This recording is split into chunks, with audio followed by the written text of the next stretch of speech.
การศึกษาเป็นสิ่งที่สำคัญและจำเป็นในการพัฒนาทรัพยากรมนุษย์ในแต่ละปีกระทรวงศึกษาธิการและกีฬาจึงได้จัดการสอบเสิ่งนักเรียนเก่งทั่วประเทศขึ้นเพื่อเป็นการส่งเสริมนักเรียนดีนักเรียนเก่งและยกสูงคุณภาพการเรียนการสอนให้สูงขึ้น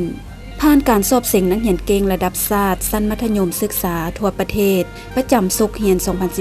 2015-2016 ที่หากผ่านพ้นมานั้นนักเรียนเก่งของนครหลวงเวียงจันทน์สามารถญาติได้อันดับที่1หลายวิชาคือฟิสิกส์ศาสตร์ม .4 นางวงดาราวงนครมศ.เวียงจันทน์เคมีศาสตร์นางจินทวีวันโรงเรียนปรารถนา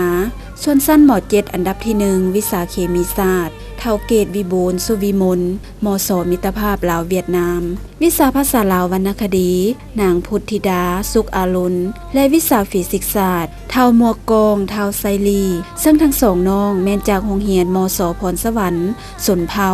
เกียมมหาวิทยาลัยแห่งชาติการเป็นนักเรียนเก่งอันดับที่1ระดับประเทศครั้งนี้น้องๆได้แสดงความรู้สึกภาคภูมิใจเป็นที่สุดซึ่งได้สร้างชื่อเสียงและเกียรติศักดิ์ศรีให้แก่ครอบครัววงตระกูลของตนเองและผลสำเร็จดังกล่าวก็ย้อนความตั้งใจหำเฮียนของน้องๆเองและได้รับการสุขยุส่งเสริมจากพ่อแม่ผู้ปกครองและโรงเรียนที่เป็นส่วนสำคัญในการสร้างนักเรียนเก่งที่มีความรู้ความสามารถภายหลังที่รู้ว่าตนเองได้อันดับที่1ของประเทศแล้ว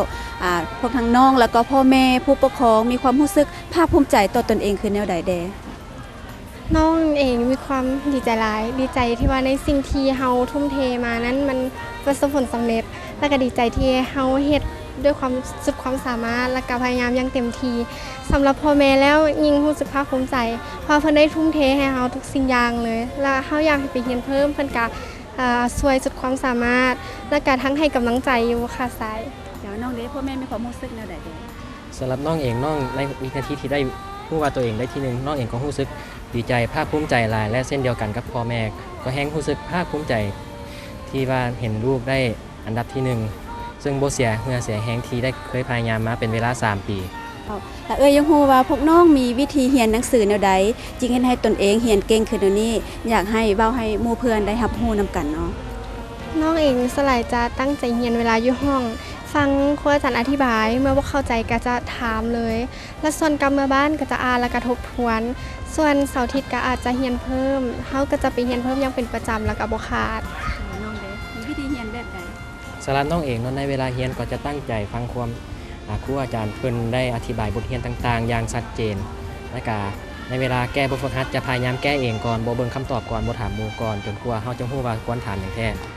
การเป็นนักเรียนเก่งที่ตนเองประสบผลสำเร็จมาฮอดมื้อนี้พวกน้องคิดว่าพ่อแม่มีส่วนสำคัญบ่ในการสุขยุส่งเสริมในการศึกษาหำเรียนแล้วก็เพิ่นได้สุขยุส่งเสริมตนเองแนวใดเนาะพ่อแม่จะมีส่วนสำคัญหลายเพราะนอกจากเพิ่นจะให้กำลังใจแล้วเพิ่นก็ยังอาจจะดูแลเฮาแบบอาหารการกินบ่ให้นอนพักผ่อนอย่างเพียงพอและก็ที่สำคัญก็คือแบบส่งเสริมให้เฮาได้ไปเรียนในสิ่งที่เฮาอยากเรียนเฮาบ่เข้าใจมันก็พยายามซอกวิธีทางเพื่อให้เฮาได้ไปเรียนนำอาจารย์น้องเด้สำหรับน้องเองพ่อแม่นั่นมีความสำคัญหลายเพิ่นได้ช่วยรักษาสุขภาพน้องในเวลาเจ็บเป็นระวังเรื่องอาหารการกินส่งเสริมอุปกรณ์การเรียนต่างๆและกับบ่แม่นเพียงแต่เพิ่นเท่านั้นก็ยังมีทางผู้อำนวยการครูอาจารย์และหมู่เพื่อนนักเรียนทุกๆคนที่ได้ให้ความสะดวกในเวลาทำเรียนหนังสือช่วยน้องเรียนถามหมู่ถามครูถามครูอาจารย์อธิบายจนเข้าใจสุดท้ายนี้อยากให้น้องฝากถึงหมู่เพื่อนนักเรียนต้องตั้งใจศึกษาหำเรียนแนวใดเจ้าอิงตามปัจจุบันเนาะอยากให้น้องหมู่เพื่อนนักเรียนทุกคน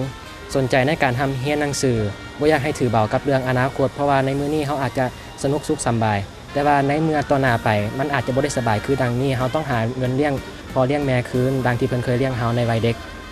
การสอบเส็งในปีนี้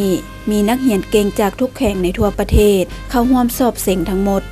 114คนและมีนักเรียนเก่งติดอันดับหลายกว่าหมู่ก็แม่นนครหลวงเวียงจันทน์หลวงพระบางแขวงหัวพันนอกนี้ยังมีแขวงเสียงขวางไสยบุรีพงสาลีอุดมไสยจำปาสักและสารวันสำหรับอยู่นครหลวงเวียงจันทน์มีนักเรียนเก่งที่ติดอันดับมาจากหลายโรงเรียนในนั้นมีทั้งภาครัฐและเอกชนคือมศ.เวียงจันทน์ โรงเรียนปาถนา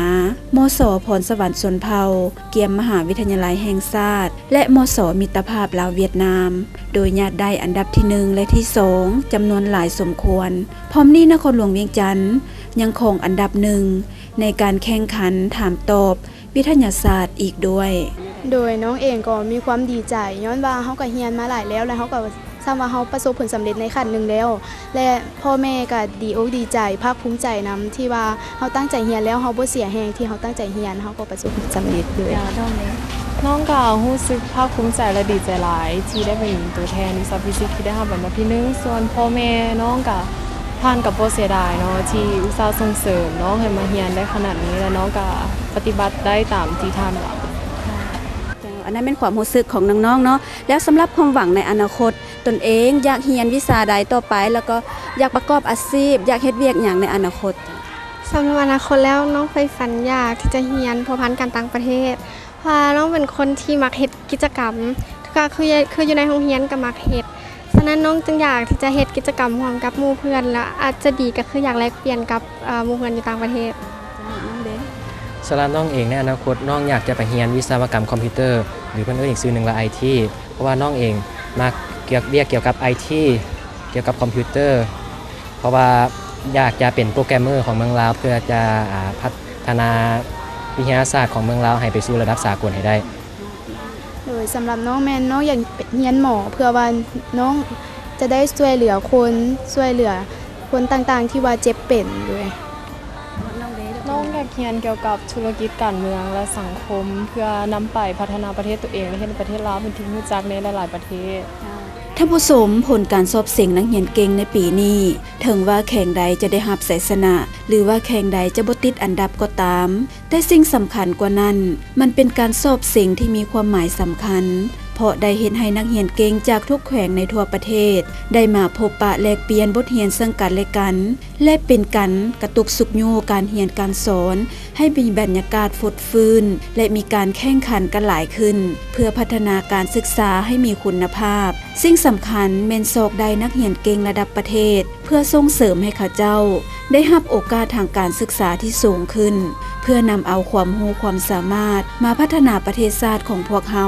และนักเรียนเก่งที่ได้อันดับ1ของแต่ละวิชา